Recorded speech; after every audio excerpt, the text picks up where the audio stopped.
Hey there, this is Kendall Valenzuela, and today I'm going to be walking you through the brand new Draft Champion tool over on FantasyLife Plus, your one-stop shop for you to dominate your fantasy football drafts heading into the 2024 season. So let's get into it.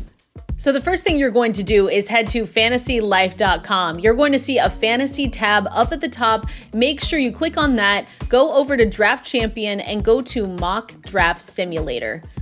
The first thing you do when you get into the Draft Champion tool is configure your league settings. So you can choose settings like league type, scoring settings, draft type, roster positions, and your draft position. You can even choose the ADP of the platform that your fantasy league is hosted on.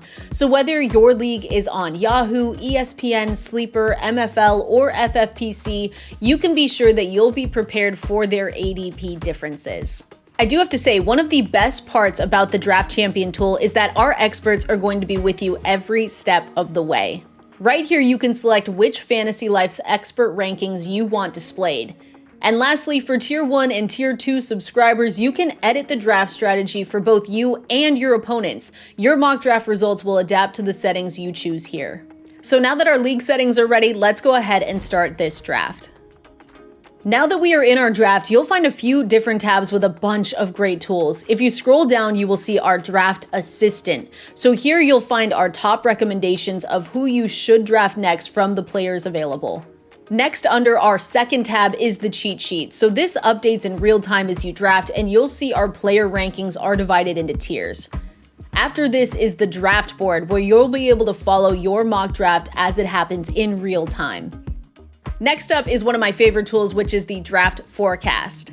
This displays the likelihood of certain players being available to you at your next turn. So the lower the percentages, the more you may want to think about drafting your favorite player right now. And lastly is the previous tab, where you'll find a history of all your simulated mock drafts. I also want to point out a few key features for the Draft Champion tool that may be useful to you. First of all, you can restart or redo pretty much anything whenever you want. If you want to see how a different pick may have played out, you can redo that pick. Or maybe you just don't like how the draft is going in general. Trust me, we've all been there. Feel free to restart the entire draft. You can also recreate an existing draft you did elsewhere and rerun it over from any spot in the draft. Just remember, everything about your draft is completely customizable. And at the end of your draft, you'll find that each and every pick receives a grade. So make sure you go to check out the Draft Champion tool over at FantasyLife.com so you can dominate your upcoming fantasy drafts.